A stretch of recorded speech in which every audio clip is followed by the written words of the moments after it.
नमस्कार, सत श्री अकाल, आदाब। मेरा नाम मनदीप पूनिया है। आप सुन रहे हैं पंजाबी रेडियो यूएस से। मैं एक बार फिर हाजिर हूँ एक नई खास बातचीत के साथ, और इस बातचीत में हम हरियाणा विधानसभा चुनाव को डिकोड करेंगे।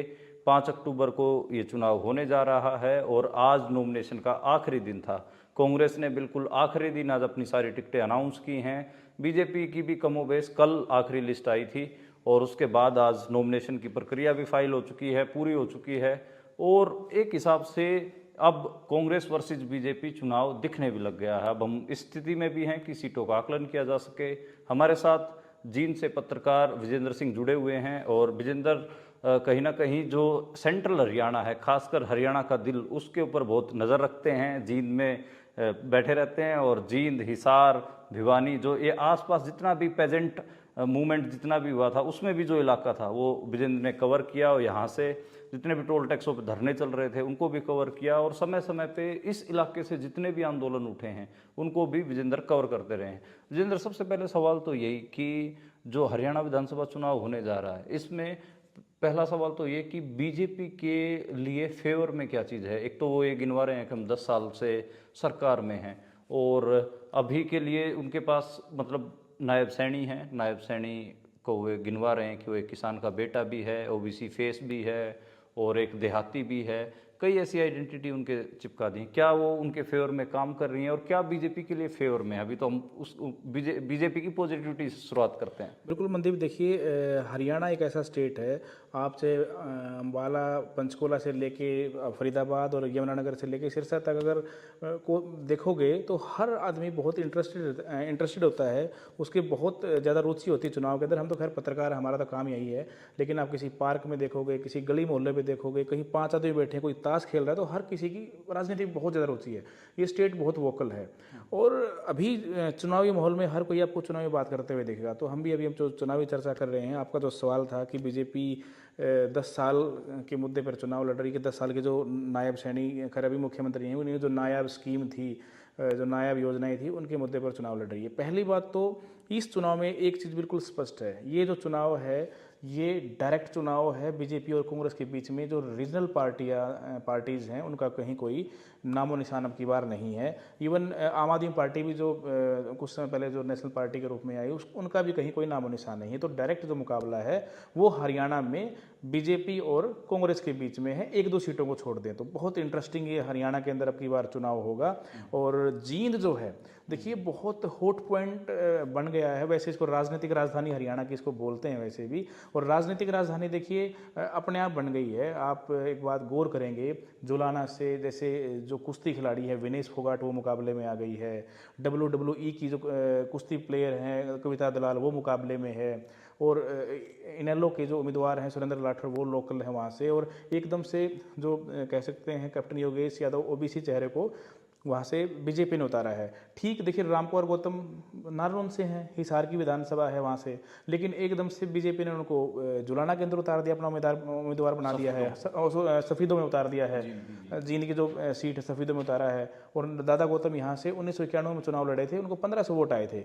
और ठीक ऐसे ही उचाना कला की जो सीट है दुष्यंत चौटाला, और वहाँ से जो छोटराम के नाती हैं चौधरी वीरेंद्र सिंह, उनके जो सुपुत्र हैं पूर्व सांसद रहे हैं ब्रजेंद्र सिंह, वो वहाँ से चुनाव में हैं। तो कुल मिला के जो जींद के अंदर अब की बार आपको काफ़ी उम्मीदवार बाहरी हैं। बाहरी होने के बावजूद भी जींद जो है हॉट पॉइंट बन गया राजनीति का, सेंटर पॉइंट बन गया राजनीति का। तो कुल मिला के कहा जा सकता है कि अब की बार का जो चुनाव है वो हरियाणा का चुनाव बहुत दिलचस्प, बहुत इंटरेस्टिंग हमें चुनाव देखने को मिलेगा।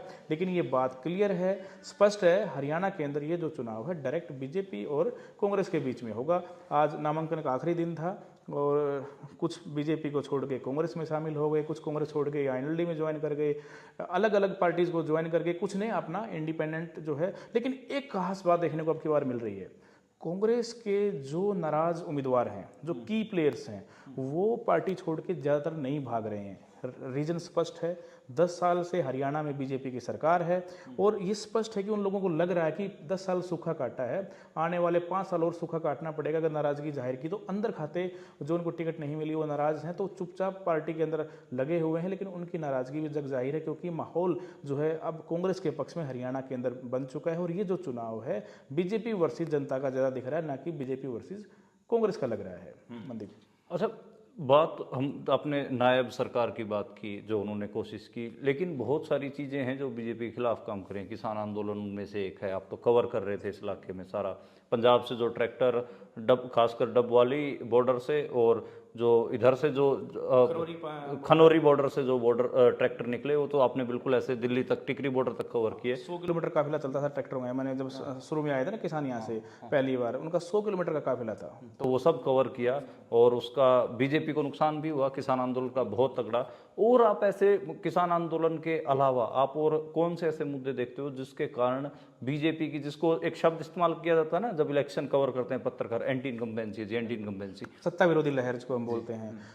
मनदीप, किसान आंदोलन से पहले आपने देखा होगा 2014 में मोदी की इतनी बड़ी लहर थी, अगर कोई सोशल मीडिया पे या कहीं किसी ग्रुप में कोई लिख देता था तो उसको 4 गालियां मिलती थी, बहुत सुनने को मिलता था। लेकिन लोगों को बोलना सिखाया, लोगों को जगाया, लोगों को ये भरोसा जताया कि लोकतंत्र जिंदा है, आप लोकतंत्र के देश में रहते हैं, और लोगों को अधिकारों के प्रति जो है लड़ना सिखाया, जीना सिखाया किसान आंदोलन ने। जब 13 महीने किसान आंदोलन चला तो मैं ठीक, अगर जींद की बात करूं तो इसी रास्ते, ये जींद पटियाला दिल्ली नेशनल हाईवे है, पंजाब के किसान इसी रास्ते दिल्ली के टिकरी बॉर्डर पर गए थे। और मैंने जब उनको कवर किया तो खनौरी बॉर्डर से लेके पोली गांव है, यहाँ पे जींद का आखिरी गांव है, 100 किलोमीटर का काफिले में किसान थे, अपनी बहन बेटियों के साथ निकले हुए थे। पहली बार ऐसा कोई आंदोलन हम देख रहे थे कि जब कोई इंसान अपने बच्चे, अपने बीवी, अपने बेटियों के साथ इस इरादे से निकला था कि बिल वापसी तो घर वापसी। तो उस आंदोलन के बाद लोगों ने बोलना शुरू किया और ये लगा कि वो अपने अधिकारों के लिए लड़ेंगे तो उनको न्याय मिलेगा। तो सबसे बड़ा धीरे धीरे जो फैक्टर हुआ, ये 19-20-21 का जो आंदोलन था, आते आते आते आते 24 तक इसका असर साफ रूप से दिखाई दिया। और 2024 के लोकसभा के जो हरियाणा में चुनाव थे, जिसमें बीजेपी को हाफ कर दिया, यानी कि 10 हरियाणा में लोकसभा की सीटें हैं, 5 बीजेपी को मिली और 5 जो है कांग्रेस को मिली। और 5 कांग्रेस को जो सीटें मिली वो किसान डोमिनेटेड, यानी कि जहाँ पर किसानों का जो आधिपत्य कह सकते हैं, या उनकी संख्या ज़्यादा है, या उनकी भूमिका ज़्यादा है, वहाँ पर 5 सीटें आई हैं। चाहे सिरसा की बात करें, सोनीपत की बात करें, रोहतक की बात करें, या फिर आपकी ये अम्बाला की बात करें, ये जो सीटें आपकी इधर से आई हैं, ये किसान आंदोलन, आपको देखा होगा कि अम्बाला में शंभू बॉर्डर सबसे स्ट्रॉन्ग था, इधर खनौरी बॉर्डर, जींद में खटखट टोल प्लाजा सबसे स्ट्रॉन्ग था। तो इसी एरिया की 5 सीटें आई लोकसभा में। किसान आंदोलन का ये बहुत बड़ा इम्पैक्ट है।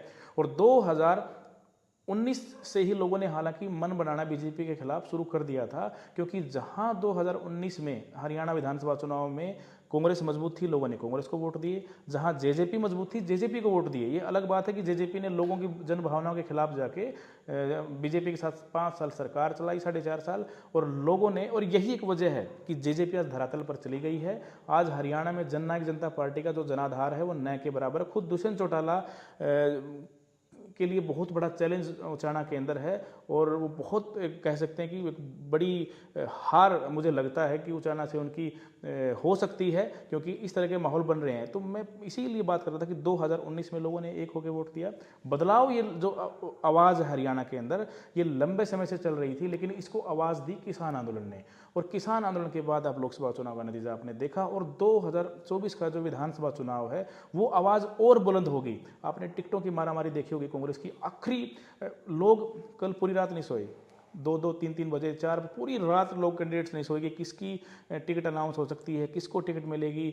तो रीज़न यही है कि जो टिकट कांग्रेस की मतलब उनकी जीत। यही एक हरियाणा के अंदर जो माहौल दिख रहा है ज़्यादातर सीटों पे, रूरल बेल्ट में, खासकर ग्रामीण बेल्ट की बात करें, इतना बीजेपी जो जीटी रोड बेल्ट है वहाँ इतनी कमज़ोर भी नहीं है। तो हम एनसीआर की बात करें, गुड़गांव फरीदाबाद की, या फिर जीटी रोड बेल्ट की, लेकिन रूरल बेल्ट में बीजेपी बहुत कमज़ोर है, कांग्रेस को बहुत एज है, इस चीज़ का कह सकते हैं कि बहुत मजबूती मिलेगी। और अब की बार का जो विधानसभा चुनाव है उसमें आपको बहुत बड़े जो है चौंकाने वाली रिजल्ट्स आपके सामने आ सकते हैं।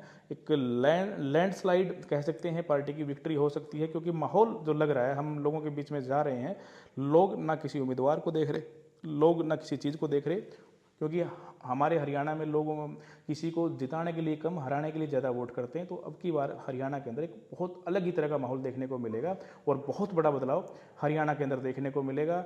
और ये चीज़ आपने शायद इस चीज़ को भांप लिया है भूपेंद्र सिंह हुड्डा ने भी, क्योंकि ज़्यादातर जो उम्मीदवार हैं हरियाणा के अंदर वो भूपेंद्र सिंह हुड्डा के गुट से जो है उनको टिकट मिली है। बाकी रणदीप गुट बिल्कुल जो रणदीप का गुट सुरजेवाला का वो एक तरह से बहुत कमज़ोर हो गया, उनको 2 सीटें मिली हैं, खुद उनके बेटे आदित्य सुरजेवाला की कैथल से और एक सतवीर देवला नरवाना से। ऐसे ही कुमारी सैलजा, उनकी पहली सीट जो है नारनौंद विधानसभा से थी, लेकिन वो उनको टिकट नहीं दिला पाई, कामयाब नहीं हो पाई। और इसके अलावा वीरेंद्र सिंह सिर्फ अपने बेटे के लिए टिकट वो मैनेज कर पाए, और यही एक कारण है कि वो हुड्डा दरबार कह सकते हैं कि एक तरह से उनके साथ मिलते चलते हुए नजर आए, क्योंकि भूपेंद्र सिंह हुड्डा कल जींद में उनके नामांकन के बाद उनको सपोर्ट करने आए थे। कुल मिलाकर किरण चौधरी को पहले निपटा चुके हैं। हरियाणा में कांग्रेस में अब कोई गुट नहीं है, सिर्फ एक गुट है, वो भूपेंद्र सिंह हुड्डा, क्योंकि उन्होंने सारे गुटों को निपटा दिया है। तो ये अब जो चुनाव है वो स्पष्ट है, कोई गुटबाजी कांग्रेस में नहीं है। हुड्डा ने अपना वर्चस्व पार्टी में दिखा दिया है, अपने जो ताकत है वो दिखा दी है, सभी को जो है लपेट दिया हरियाणा में जितने भी गुट थे हुड्डा ने, और एक तरह से उनका आधिपत्य देखा जा सकता है पार्टी के अंदर।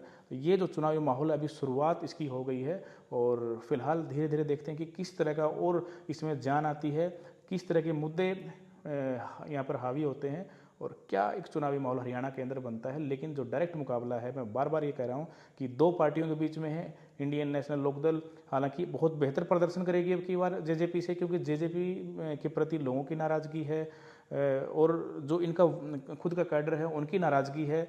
जो आकांक्षाएं, जो उम्मीदें दुष्यंत चौटाला से थी वो फेल रहे, वो चीज़ उनको परफॉर्म करने में जो उम्मीदें थी उन चीज़ों में फेल रहे। तो ये जो मुकाबला है उनसे जेजेपी से बेटर परफॉर्मेंस अब की बार इनेलो की रहने वाली है, और इसके बाद फिर कांग्रेस और बीजेपी में ही मुख्य मुकाबला होगा ये। आप जेजेपी और जो आईएनएलडी है उसका जिक्र कर रहे हैं। देवीलाल परिवार का एक हिसाब से दोनों ही पार्टियों से जुड़ा हुआ मामला है, और एक हिसाब से हरियाणा में हमेशा, खासकर रूरल बेल्ट में, जींद में, हिसार में, सिरसा में, फतेहाबाद में इनका दबदबा रहा। इवन कालियावाड़ी से ये अकाली दल को टिकट देते थे, वो एक बनाता ही था। सुखबीर बादल हों या फिर प्रकाश सिंह बादल, वो भी पंजाब से इनके लिए कैंपेन करने आते थे।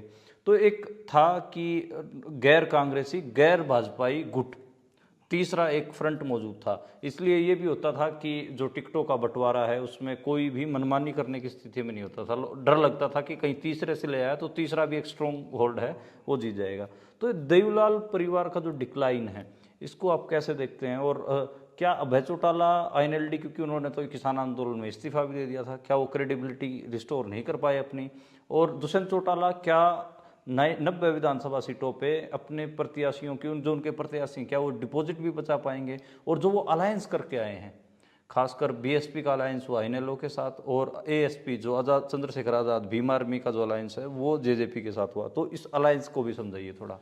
पहली बात तो जो एएसपी का अलायंस है चंद्रशेखर रावण की जो आज़ाद समाजवादी पार्टी है, उनका कोई यहाँ पर कैडर नहीं है, कोई उनका कोई संगठन यहाँ पे नहीं है, वोट बैंक नहीं है, तो कोई बड़ा फायदा मिलने वाला नहीं है। ये तो एक बस मैसेज देने वाली बात होती है कि भाई जो दलित वोट बैंक है उन पर एक नज़र है, उसको लेकर ये है। दूसरी बात आपने बड़ी बात कही कि डिक्लाइन, यानी कि अपने जो ज़िंदगी में उतार चढ़ाव आते हैं, अपने ज़िंदगी में जो एक बैड फेस से कह सकते हैं, डाउन फेस से जो जेजेपी जो देवीलाल परिवार गुजर रहा, देवीलाल परिवार नहीं, हरियाणा में 3 लालों के परिवार होते थे, भजन लाल, देवीलाल, बंसीलाल। तीनों परिवारों के हालात आप देखो। बंसीलाल का परिवार एक टिकट के लिए मारामारी कर रहा है। जो किरण चौधरी हैं, अभी बीजेपी से राज्यसभा सांसद चुनी गई हैं, उनकी बेटी को विधानसभा की टिकट मिली है। इतने बड़े परिवार को सिर्फ एक टिकट के लिए जो है सीमित होना पड़ा। भजनलाल परिवार है, इतना बड़ा परिवार है, मुख्यमंत्री रहे हैं हरियाणा के, और उनके जो बेटे हैं कुलदीप बिश्नोई, उनके बेटे भव्य बिश्नोई को वो सिर्फ एक सीट तक उनको संतोष करना पड़ा। सेम आप देखो इस तरह से आप जेजेपी के हालात अभी देखो क्या है। 10 सीटें उनको आई थी, लेकिन धीरे धीरे करके 7 एमएलए उनको छोड़ के 3 एमएलए ही उनके पास बचे हैं। उनकी माता जी, उनके जो है जुलाना से जो उनके फिलहाल मौजूदा विधायक हैं, जो जननायक जनता पार्टी से चुनाव भी लड़ रहे हैं, अमरजीत सिंह ढांडा। तो इनका जो हालात हैं, क्योंकि जन भावनाओं के खिलाफ चले हैं, और हरियाणा हो चाहे कोई प्रदेश हो, जन भावनाओं के खिलाफ जो भी राजनीतिक पार्टी या जो लीडर चलता है उनके हालात ऐसे बद से बदतर होते हैं। आप देखिए दुष्यंत चौटाला जब किसान आंदोलन शुरू हुआ, आप हरियाणा के किसी भी कोने से पूछेंगे, अगर वो उस समय उप मुख्यमंत्री के पद से इस्तीफा दे देते तो हरियाणा ही नहीं, वो नेशनल पॉलिटिक्स का, भारत की राजनीति का बहुत बड़ा चेहरा होते, क्योंकि हरियाणा के लोग खासकर उनमें देवीलाल की छवि देखते थे और ये देखते थे कि लोगों के लिए ये परिवार जो है त्याग के लिए जाना जाता है, वो त्याग कर देंगे। लेकिन उन्होंने सत्ता को चुना, त्याग को नहीं चुना, और यही एक वजह है कि वो एक सीट के लिए आज तरस रहे हैं। कोई बड़ी बात नहीं है कि बहुत बुरी हालत खुद उनकी उचाना से हो जाए, क्योंकि जन भावनाओं के खिलाफ जाके उन्होंने जो फैसले लिए हैं, उन फैसलों का परिणाम साफ देखने को मिल रहा है। आपने बात की अभय सिंह चौटाला की और बीएसपी के अलायंस, बीएसपी का अलायंस का, वो ठीक है, बीएसपी का अपना एक अर्डर है, हर विधानसभा में 2, 2.5, 3 हज़ार जो उनका एक वोट बैंक है वो फिक्स है उनका, वो निश्चित तौर पर उनको बेनिफिट उस चीज़ का मिलेगा, आईएनएलडी का मिलता रहा है और उनको मिलेगा, चाहे किसी पार्टी के साथ अलायंस हुआ हो, क्योंकि बीएसपी के कुछ ऐसा वोट बैंक है जहां उनको वोट देने हैं वो देते ही हैं, हार जीत से कोई मतलब नहीं होता।